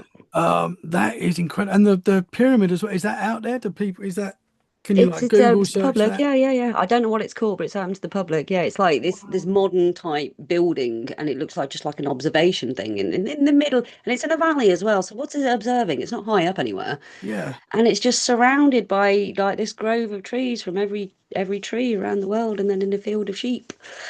Yeah, that's wow. I mean, I was in Cornwall a few weeks ago, as you know, and there was a pyramid there. There's a pyramid in Cornwall, like a very Oh, prominent pyramid yeah, that I'd never noticed when I was a kid. And yeah. apparently it's been there for years and it's like made of clay or something, I All believe. right. But I know. it just looks like a pyramid Yeah. from Egypt, like especially from a distance with the sunset behind it. It's like, wow, it's like I'm in Egypt. That's what it looks like. Oh It's not. yeah. We drove right next to it. It's not too big, but it's pretty big. It's like bigger than Is a it house. what is it a spoils pile from one of the clay I pits believe or so. Yeah, I yeah? believe that's Because what it there's a few is. of them around. Yeah, But they're I great. Googled it and I was like, yeah, why have they done it like that? Is it Spoils really that? pile is like Yeah. is it something else and they just say it's like a clay pile from the whatever? But You just that's don't where know, do my you? conspiracy mind went. Yeah, you do. You connect the dots, don't you? But yeah, Wiltshire, it's our Area 51. It Yeah. really is because you've got all the military stuff around there. I mean, Porton Down and all the, they were testing drones back in 2012 and all the rest of it. They do all the drone testing around there. So you do get a lot of stuff going on over Wiltshire, and you do get a lot that is, military. And then you also get a lot that's reacting to something else Mm, that's not military. yeah. So have they set up all those military bases around there because it's, good open plains for exercises? Or have they set them up around there because it's a place full of high strangeness? Yeah. Who knows? Wow, Abby, we got to go. Let's We go. definitely got to go. I Let's want to go go. back to Wiltshire. Just if we go see through something like that again, though, just don't expect me to be able to speak English at the end of the night. Yeah, I'm just that's going to be like cool. there, there, there, there, Yeah. there, there. We'll let it sit for a little while and then we'll do a Yeah, podcast. yeah, That's incredible though. Man, do yeah. you think So. that I know this is probably just throwing it out there, but that entity that you saw when you was a kid that you drove past Hmm. is something to do maybe with that because they the way I I saw never them the thought same about in that my before. mind when you were Yeah. explaining it. Like I've got the same picture for both entities in my mind. Do I'm you just know what? one. I've never actually thought of it like that before, but yeah, There you go. possibly. Yeah. Never actually made that connection. Yeah. When you Oh said God. seven I think that's foot, even scarier to be honest. yeah, it's kind of scary. That's No, just, it's it's only not the because when you same. said It's 7 foot, not. I was like, that sounds like the same as that then. Yeah. Um, Yeah. yeah, could it be connected? Maybe. Who I knows? don't know, but yeah, considering the other dude was 7 foot odd and yeah, Yeah. So you haven't seen that entity for a while. long, long time. So Hmm. yeah. But Yeah. then again, as I said, my senses trailed off. You kind of like get yeah, a lot of human stuff happened that I had to deal with, a lot of life stuff, which Hmm. kind of draws you out of that higher consciousness kind of like, high strangeness. So you're focusing more on the mundane, on the earthly stuff. So whether it's that or whether it's just like, I haven't been paying attention or I haven't been putting my energy and focus there, Hmm. I kind of almost don't want to put my energy. Yeah. I don't blame you. I want the Yeah. experiences, but it's kind of like, get what you ask for. Yeah, true. Yeah, I've definitely noticed since doing this Get Freaky that because I've always experienced stuff throughout my life because I've always been Yeah. fascinated by it. But at the same time, there did seem to be a jump of paranormal going on around me that was like, Happen. Yeah. whoa. Yeah. And people are like, be careful what you wish for. You're Yeah. talking about this stuff, you're playing with this stuff basically. And I'm like, it was so entertaining. It's so fun. Yeah, the thing is, it's like, as you say, when you're doing something like this, especially where we're coming from, it's not about the money, it's not about the fame. I mean, what money do we make off this? Literally out of Yeah, pocket 9 times out of yeah, 10, yeah. seriously. But it's the passion of it, it's the love of it, and it's the unknown and exploring it. And it's like helping people open up their own experiences and experiencing things and maybe thinking about things a little bit differently than they would to their 9 to 5 watching Corrie and just being stuck in the rat race of life. Hmm. We're Hmm. not meant to be bogged down like that. We're meant to be connected to the earth. We're meant to be connected to high strangeness. We've been separated by our modern life. And, I think getting people back into that and getting people to explore the deeper consciousness of themselves is why we do it. And I think this is why we end up having these experiences because it's like, okay, you're talking about it. Okay, you can handle it and you can open people's eyes up and maybe they can have their own amazing experiences, whether that be paranormal or not, whether that just be inspirational, whether that be, finding their calling or purpose in life that's just beyond the oh, I need to work 9 to 5 and pay my taxes and pay my bills and oh, cost of living and oh, the government and oh, wars and oh, do you know what I mean? Yeah, Yeah. yeah, absolutely. So I think that's why we have them. Great when we do, but just give me a week to stop rocking in the corner. Yeah. Yeah, I still get very scared when weird stuff happens. I'm a big wimp. I'm scared of the dark. Like I actually don't like being in the dark on my own. Um, That's a primal thing, though. yeah, yeah, yeah. Especially for a man because back in the day when The men were the women did it as well, but the men were the protectors, they were the hunters. And you used to go out and like protect your group and your community from the big saber-toothed tigers and all the rest of it, and Hmm. things hunting you in the dark, these nocturnal things. So yes, we have that primal fear for a reason. Hmm. It's built So, in. but you Yeah. you find, I have actually found strange that it actually affects more men than women. But that actually Interesting. makes sense because it would have been the blokes to go out and protect the community. Hmm.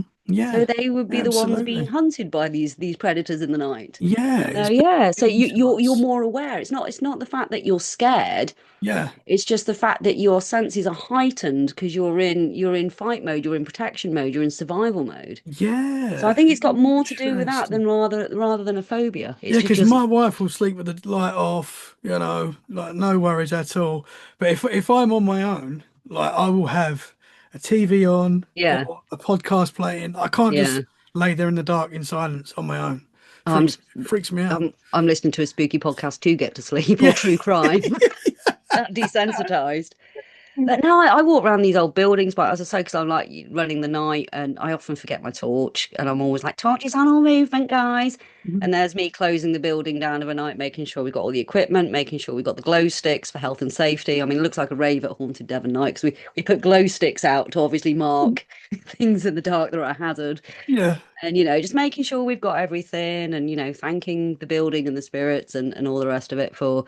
And you often get stuff happen when you're walking around by yourself. But I'm there, like, checking the building off at night by myself. And it never bothers me. Never bothers me. Interesting. Weird, isn't it? Yeah, it is.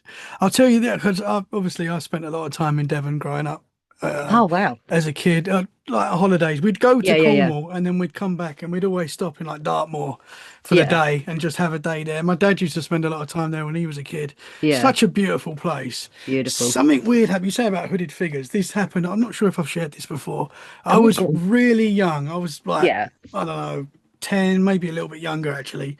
But we're driving through the moors, yeah. and it was like a eerie kind of day anyway. The moors are eerie when it's, when the weather's right and it's a And the bit weather damp. changes like that. Yes, yeah, it can be Yeah, really sunny and then all of a sudden grey and foggy. yeah. But we're driving through and I've always found it magic because my dad's had experiences there and, Yeah. I've grown up hearing them stories my nan and granddad had experiences there as well. So I've Oh, grown up wow. hearing these magic Yeah, yeah, stories of yeah. this place.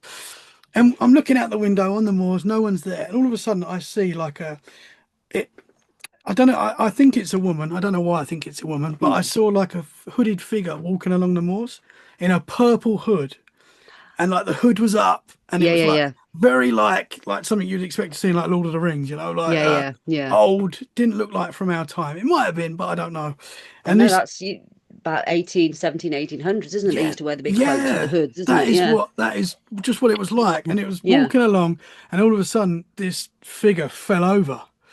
Right, and I went to my dad. Dad, I've told him because he's driving. My mum's Yeah, yeah. there, brother's there.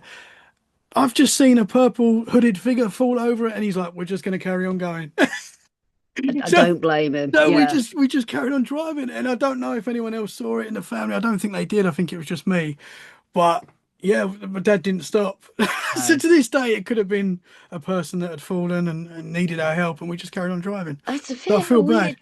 weird dress though for someone to be, as I Yeah. said, unless you're at a masquerade ball, which is going to be at one of the manors on the edge of the moors, not right on the moors. Hmm. I mean, you don't walk around the moors on your own overnight. It's a recipe to get dead. No, no. It- This was you- actually during the day, but yeah, ah, yeah, this was during the yeah. day. So it wasn't glowing or anything. It was just like So it you was really saw the solid. detail. Yeah, Yeah, it was a solid. It yeah. probably maybe just was a person that was dressed with a hooded. Maybe I don't know. Well, there's a lot of ritualistic stuff that goes up on the moors. We've got a lot of pagan groups, a lot of witches, a lot of Satanism. Oh, There's a lot of stuff that goes on at the moors. Yeah, we've run into one or two rituals doing a haunted Devon Dartmoor and pasty night that we do. So when the weather pasties. allows, yeah. I love a pasty. Well, you can't have a Oh, disposable barbecue on the moors, obviously, because it's a fire hazard. So yeah, we yeah. bring a cooler that's warm, and we have it full of pasties. Oh, that's amazing. I'm definitely coming. That is amazing. So you've walked into rituals? Have they got a bit nasty or what's happened? We walked into a few. Not got nasty, but we kind of like kept our distance. I mean, oh, this is going back to 2014, and this was the week before we did the HD Wiltshire trip, which like everyone had heard what had happened on the radio, and they all wanted to come along and experience it ourselves. So we hired a minibus and we took members up, like in 2014. And it was a week before that, and we were supposed to investigate Lidford Castle, and we got permission from the English Heritage and all the rest of it. And we were going to do that, and like a bit the gorge and all the rest of it, because I'd not long interviewed Laura Quigley about The Devil Comes to Dartmoor and Richard Grenville and all the rest of it, and he was imprisoned at one point at Lidford Castle because it was actually a prison, and you got the demon pig there as well. This demonic oink that you hear there. Whoa. And unfortunately, we got there, but Lidfest was going on that night, and we didn't know. So there's a massive festival going on, like in like Lidford Castle pub in their field at the back, and the castle's right in front of it. So it's like, yeah, we ain't investigating that tonight. So the only EVP we're gonna get is chum chum chum. So I was like, yeah. Okay. So we went to is it Burrator House, and we split off into two groups because we had people like with mobility issues and that. So Graham took the down to the ruins of Burrator House, and me and the other went up to the old tin mines at the top.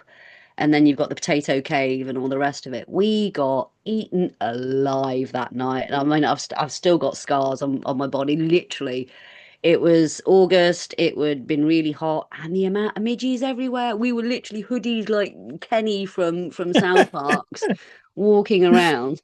Anyway, we got back. We'd had a few bits happen up there, but we just literally just wanted to get away from any kind of water or anything like that because of all these midges. So we joined Graham and the gang down at the bottom, and I think someone got an EVP of Solomon's Key and something like that. And anyway, we started hearing this chanting. And we're like, okay, what's going on there? So Chris, who's one of our video guys, and another member who's moved away since, they go and have a look in the bushes, and there's a fire there, and there's all these women dancing absolutely stark naked around the fire. So of course, all the men decided to Let's go. let's go.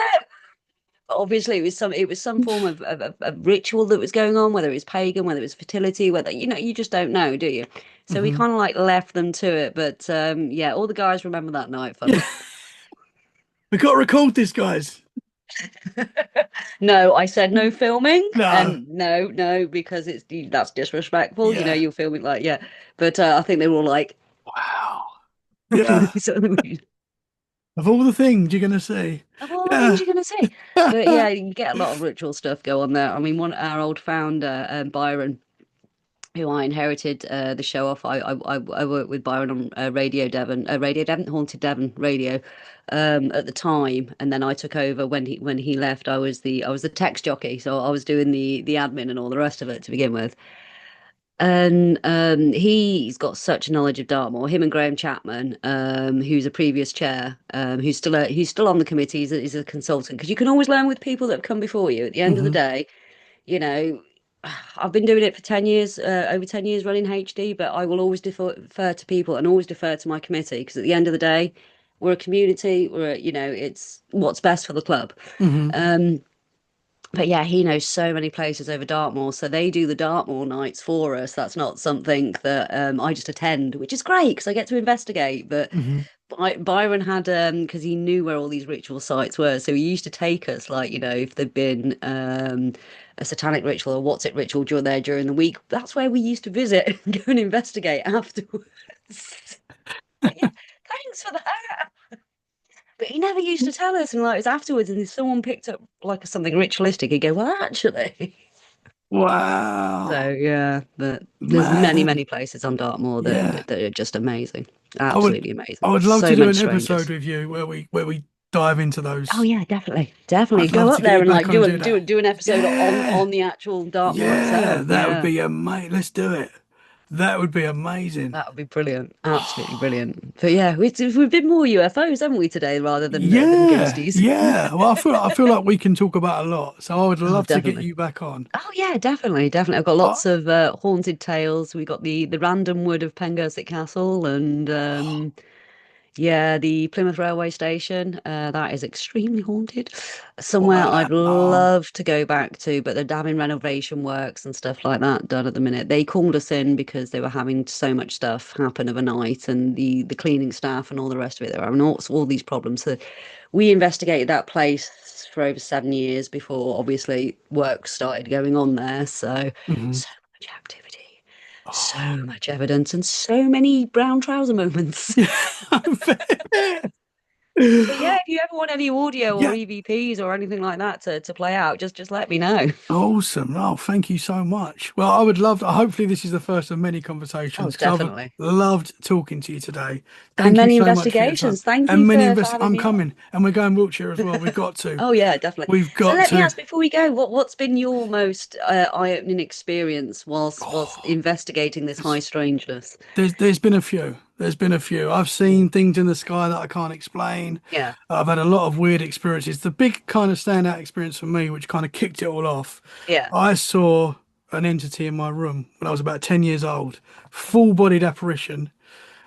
It was just, it looked like William Shakespeare, this guy. He had No that way. kind of look. Yeah, yeah, like Elizabethan type. Yeah. Yeah, brown boots, like a brown suit that he had on. I can see him very clearly, like a little Oh beard. wow. And he was just, it was just a man in my room. And it Yeah, just yeah. scared the crap out of me, obviously, you know. And from It that would. moment on, it's just, yeah, And I I'm a suppose at the believer. time, like, did you know about the Elizabethan era, or is it something that you I mean, discovered later on, the way they dressed? And it's like, oh yeah, my I God. knew little at the Yeah, times I saw this dude. Me and my brother were sharing a room at the time. yeah, I was on the top bunk, and I was a very scared kid anyway. So I'd wake up and I'd freak out, even if nothing was in my room. If I was in a dark room, I yeah. was in my mum and dad's bed. I was scared. I was just always I always felt like there was something in my room. You know, we grew up in a haunted house, Picking so something up. So, weird yeah, things always happen, like yeah, noises, hear someone walking around at night. But on this one occasion, I woke up. And I looked down at my desk in the corner of my room, and there was a man yeah. sitting there, kind of like looking in my direction, Ooh. but not moving at all, but Yeah, yeah, yeah, solid as me and you right now. Like yeah, it yeah, wasn't yeah. see through or anything like No, that. no, yeah. And I've just screamed, obviously, like, Mom, there's a man in my room. I'm not even thinking ghost or anything like No, that. that's you're thinking predator. Yeah, there's a man in my room, yeah. And my mum's come in and she can't see him. And I'm like No pointing, way. and he's not disappeared or anything like that. He's not changed. He's not moved. She's gone over to where he's sitting, and I Yeah, don't know if she's gone for him or anything like that. But she's come back to me and gone, "There's no one there. You need to calm down. You've had a bad dream, whatever she said, and like, yeah, trying to make me calm." And I just remembered because at this time, my mum and dad had had enough of me getting in their bed, I think, and mm, we were going through a period where you've got to stay in your room, yeah, and yeah. they'd get quite angry if I got out of bed.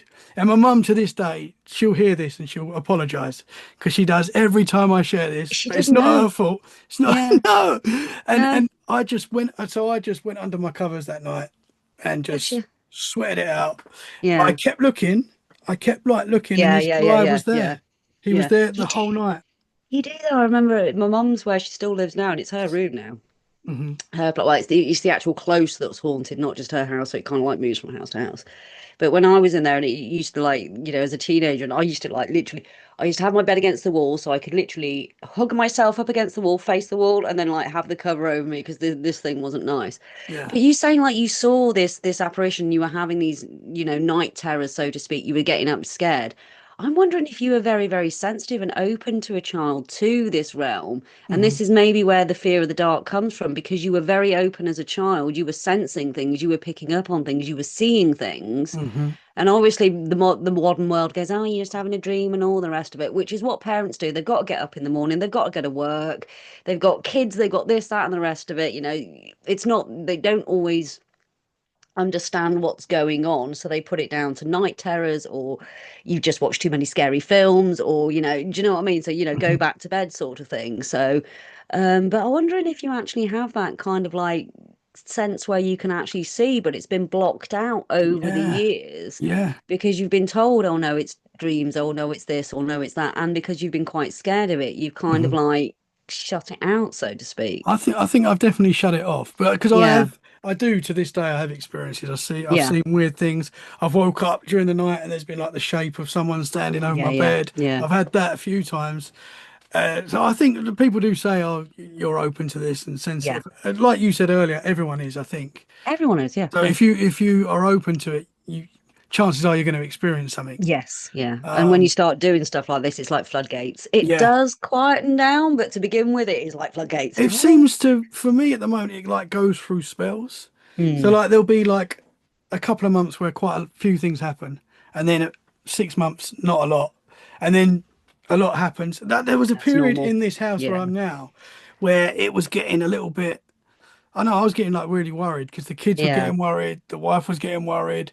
I yeah, was like, praying out loud, whatever's here, please leave and stuff. And it was getting like that for a bit. That's kind of stopped, yeah. touch wood Touch for wood. Yeah, quite a while. It's actually been pretty calm. Not a lot's yeah, happened. I did yeah, see yeah, like yeah, a little light quite recently flying around my room, yeah. but I don't know what that was. It could be anything. But You pay yeah, no attention to it in your own home, you starve it of energy. yes, Start I it think never in that's the your own thing as home. well. Starve it.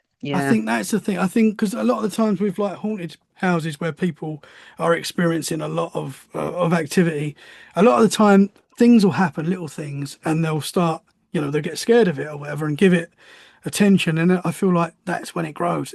that's when it grows as That's well. what it seems anyway. It It does. seems like it needs our energy. I mean, if you're doing things like this and investigating, I mean, when I first went out on I say an investigation, it was a ghost night at Bodmin Jail. I ended up with an attachment for years because I brought something back with me. Whoa. So, Bodmin Jail guy. Yeah, because I was talking to the guys at Bodmin Jail. I Yeah. nearly done a live podcast from there. It might still happen, hopefully.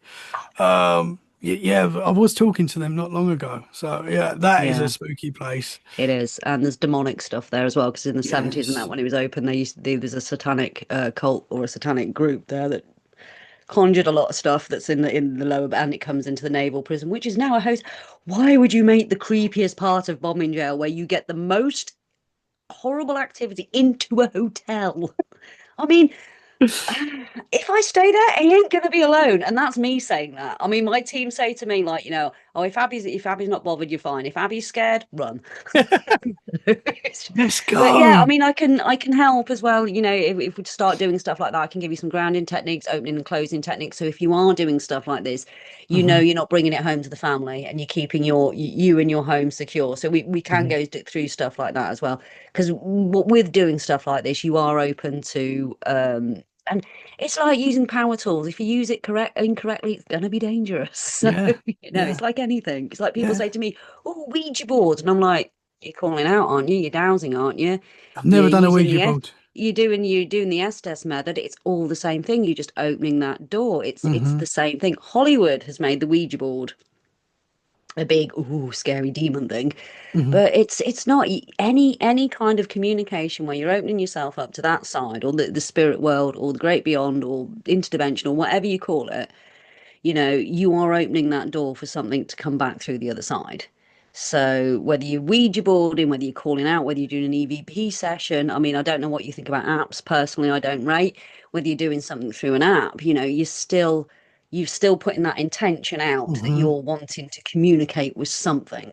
Yeah. Yeah. So It's weird because before I started Let's Get Freaky podcast, I used to listen to podcasts for yeah, years before and like really loved it. But even before I started listening to paranormal podcasts, I used to think to myself, I shouldn't be listening to this because I'm going to be opening doors. And I think there's something to that as well. Like you, as you say, the intention. it's the intention. It's your intention. In your frequency. You find the people that go and antagonize or go with like high fear. They're going Hmm. to attract. I mean, like attracts like at the end of the day. Hmm. So whatever energy you're putting out, that's what you're going to get back. I Yeah. mean, when I investigate, I always get people to build in the solar plexus and then bring it up to the heart chakra. And then, so it's a lighter vibration. You're going to the negative, like you're going to attract negative stuff. You're going to attract all that Hmm. horribleness. And it's the same in haunted houses when we get house cases and stuff like that. And, people are going, oh my God, it's kicking off and all the rest of it. And it's like, why are you still working on a case? Again, you're more of a social worker than an investigator, to be fair, when dealing with a house case. And you give them the miracle tone and the miracle frequencies, 528, I think it is. I can't remember off the top of my head. It's Monday. Still hungover from Saturday. Um, spirits of a different kind. Yeah. And and if there's a lot of arguments going on in the house, a lot of negativity, this is what this sort of thing feeds off. So I'm like, if you're feeling that, if you're feeling scared, put your favorite song on, sing, dance around the house. If you're noticing energy like that, Interesting. flip it, Yeah. polarize it. You're starving it. Hmm. You're Raising starving your whatever's vibration. there. Yeah. Yeah, raise the vibration. So meet it with the exact opposite, and that's what we do when we get some of our nastier cases. I mean, we had Mhm. Mark Rablin, bless him. He's no longer at Bodmin Jail, but he was the medium at Bodmin Jail, and he was a Reiki healer, and he's gone silent. No one knows where he is. So Mark, if you're about, mate, Yeah, let us know. drop us a line. We Oh, miss you. wow. But yeah, we've had him where we had a shadow person case, and it was a Hatman case. I never even heard of Hatman before this. And we got Mark in to help. But yeah, when you're dealing with stuff like that, or when you're dealing with any house cases, again, I'm reluctant to take them on, to be honest with you. They all get evaluated. Like I'll get an email, I'll evaluate it, I'll discuss it with the committee. I'll have an initial conversation, and you kind of get an instinct for it when it's something to do with mental health or something like that. You do not want to get involved because that's only going to make the person worse. Hmm. So you give them, alternate routes to go down for help. But yeah, with house cases and that, you're getting phone calls all hours of the day and night because they're scared, and they want you to solve the problem for them, but sometimes you just can't. Sometimes most of the times it's got to come from them. You can go in there and you can clear and you can wave sage, and a priest can come in and bless it and make everything worse because it's going to come back with a vengeance. And but it is, yeah, again, it's down to the people living there to actually claim their space back, and you have to help them do that. But it is, most of it is social work. You're dealing with high stress, you're dealing with family argument situations. You have to make sure that there's no substance or alcohol abuse going on, because again, that can all influence. So when people do take on house cases, I think the SPR and also the Ghost Club as well have got a stringent thing that you can go through, and questionnaires and stuff like that. To when doing that, we have a questionnaire that's 10 pages. Oh, wow. Well, you're Yeah. first initially interviewing someone, so depending on what the Hmm. answers they give you, if it's something you can get involved with, or if it's like, no, this is a mental health issue, no, this is, Hmm. no, this is an abusive situation, sort of thing. It's like you Yeah. Yeah. kind of point them to the right Hmm. sort of thing instead of blaming it on the paranormal. Yeah. But yeah, sorry, I'm rambling now. Ah, it's interesting. Do you see a lot of entities? Like, have you had a lot Um, of? I've had a lot recently, not so much. Like you, I've seen a solid figure. I've interacted with a solid figure. Oh, you got to tell us Um, where. You got to tell us this what was, happened. oh God, this is going back to, I got to be about, when did Robbie Williams do the Milton Keynes Dome? When did he do Oh, that oh, concert? I've got no idea. It was then anyway. It was my partner at the time, John. He has a garage out in Ipplepen. He still has a garage out there as a mechanic. And I was driving the Malden back roads to Ipplepen from Torquay, and it's driving through just before I hit the village of Malden, which again is quite haunted anyway. And there's these high 6 foot hedges, obviously because it's a country road. And I'm driving along, and I was a carer at the time, so looking after old people and all the rest of it, going around to their houses, making keeping them independent living at home. And we were going to this concert, so it was a Friday, and I'd taken the afternoon off work, and I was driving to the garage, and I was in my little bright orange Bravo, the Humvee, as my little brother used to call it when he was little, bright orange, like burnt orange Bravo. And there's this guy running down the road, and he's got to be in his 80s, and he was wearing these dark, old-fashioned trousers with string holding them up, like a scruffy like linen shirt with like a scruffy waistcoat on, like yellow, it looked basically like Compo off Last of the Summer Wine, but in older clothes. And he's jogging down the road, and I'm thinking, shit, is he all right? Has it been so I've pulled over into this like farm's driveway sort of thing, and I've like done my window, and he's come down. I said, are you all right? Do you need a lift anywhere? Is everything okay? And he's like, oh yeah, I'm all right, sort of thing, like in this broad Devonshire accent sort of thing, going, oh, I'm all right, mate, I'm all right. And I'm like, okay then. And he starts jogging off. I've looked down literally just to turn my ignition back on, look back up, and he's gone. And there's nowhere for this bloody bloke to go because he got 6 foot high fence hedges. And I'm driving down the road going, okay, where? And it wasn't until I got round the corner where there was another, but there was no way he could have got round the corner in literally just me doing that. Hmm. And he just went. And I swear to God, I was talking to a compo wannabe, some old rural farmer guy, jogging down the road. And I swear to God, he was an actual person. He was right up on my, just outside my car window. And I Wow. spoke to him.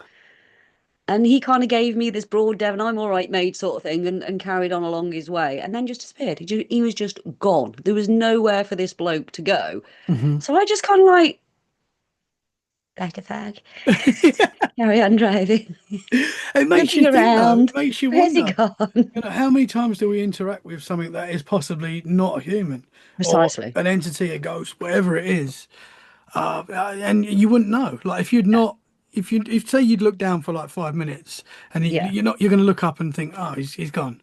He's Nothing. gone. Yeah. But the fact that Yeah. I had a very similar thing. This is going to sound crazy, but I, so I work literally right opposite where I live. It's Yeah. 30-second walk. So I Ah, finish. handy commute. It is very handy. 1 o'clock in the morning, I finish and I walk Oh, home. bless you. Takes me 20 seconds to get home. So I'm walking home and you never really see anyone. So Yeah. it's very rare that I see a car or anyone at that time. Like it's always very quiet. Yeah. I'm walking home and I notice a lady walking just in front of me. And I Yeah. thought, oh, strange, there's a lady out, but didn't think too much of it.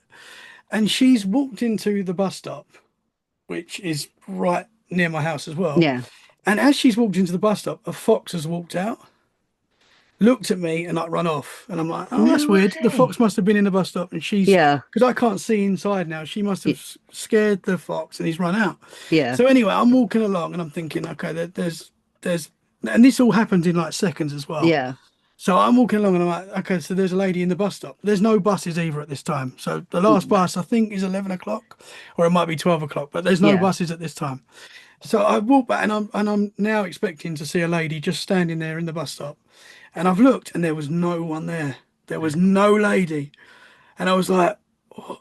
I was What was just, that? I was, what have I just seen? Like, Yeah. because there's no, as you said, there's nowhere she could have gone. Like, No. unless she's like the Flash and Yeah. she's, Or morphed into the fox. yeah, yeah. No, Yeah. that is what like a lot of people are saying. Have you seen some sort of shapeshifter? I don't know. I'm not Well, saying that's it's, I it. I don't mean, know you what see the it is. skinwalkers or anything like that, the Yeah, mimics and yeah. It was yeah, so bizarre, and I was like, and I was just about to do an interview, and I was like, okay, let's not think about it because it was like blowing my mind. yeah, yeah. It was so It strange, does but though. yeah, had I not It looked does. back and I just carried on walking, it probably wouldn't, I wouldn't have thought anything of it. Probably it's quite weird that a fox was sitting there in the bus stop, I guess, and it's come out and looked at me and run off, and you know, very strange. I don't know. Well, at the time, it would have been wow, a fox, wouldn't it? That would have been Yeah, that's what you'd have been yeah, focused on, yeah, not the woman. It'd be like, yeah. oh, Oh, it's a cool. cool, a Whenever I fox. see a Yeah, fox, it's like, oh, that's cool. There's a fox. yeah. You do see foxes, but it's still quite cool when you see a fox.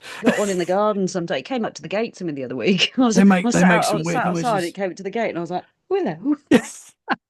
When they fight or whatever they're doing outside, they make some strange noises. Mm. And I hear that in the forest. It's like, whoa, what's that? That's it, and you think like it's like was it Putney? Is it Screaming Woods? And all the stuff's going on. A lot of that could be animals. It could be like Yeah. foxes. It could be like deer. Depending on what time mating season is. Yeah, It's yeah, yeah. They make some wild noises. yeah. So have Ace you... Ventura, pet detective, going on over there. So while we're on crypt, have you seen any cryptids or anything like that? Any Apart from like big black cats, you've which seen a big black cat? it was in Tintagel, and we were up there. Loads of people have like seen them in the area and stuff like that. Seen stuff as well. I'm not going to name the area East Devon because there is a colony up there, and they don't want anyone to know where they are, sort of thing. Oh, People okay. know they're around, and yeah, they're on photographs, and we were doing some night photographing of like the moon and all the rest of it by this body of water. We're being stalked by this cat. And my friend went, don't turn around, don't make any sudden movements. And I actually caught it in one of the photos, and you could see like little ones by it. So, Whoa. obviously a mom and cubs. Yeah. So, yeah. But no, there's one I saw in Tintagel. It was back in 2012. I'd just taken over as venue manager as Haunted Devon. It was before I became chair. and we were doing the old Tintagel post office. So we were staying in the caravan, me and John, like on that part of the moor of Tintagel, and the electricity kept going in the caravan. It kept literally just tripping out, and we were trying to watch Anger Management at the time.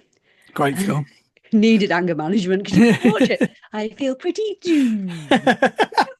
So we're trying to start watching that, and it's raining, and it's all the rest of it. And they've got like fields and stuff like that, and sheep. And I swear to God, I thought it was a dog at first, but then because I have a cat, the way it walks and the way it like is a cat. You can tell the difference between a dog and a cat by the way they move.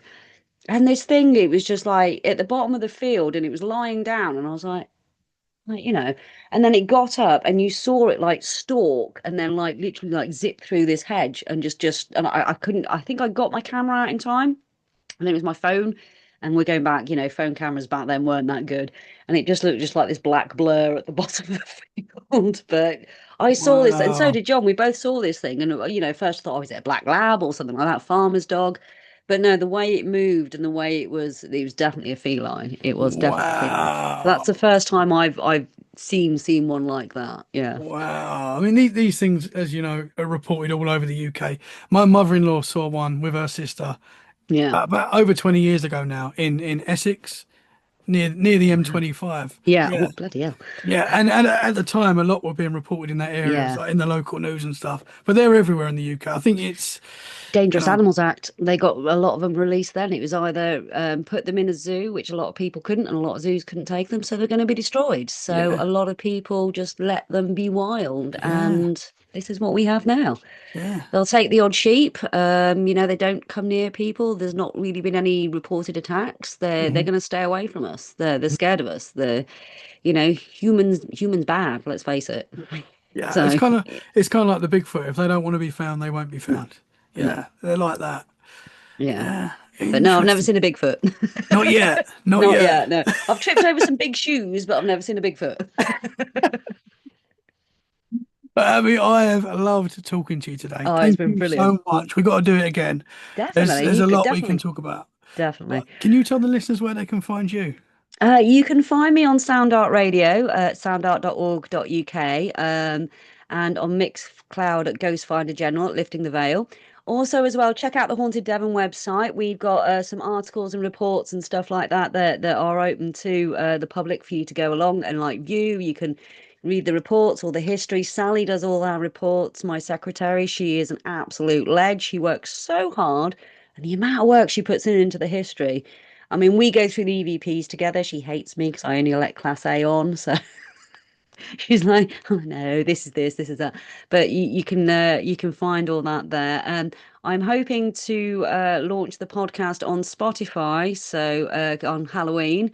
So you will be able to Good time. find all of my recent shows and all the extras that we're doing, as well as some of the remastered Vault collection from the Veil. So I shall let you know when that one comes up. But yeah, lifting the veil also on Instagram, and yeah, just get out there and stay spooky. Yes, awesome. Oh, well, as I say, hopefully this is the first of many Definitely. conversations. I'd love to talk to you more.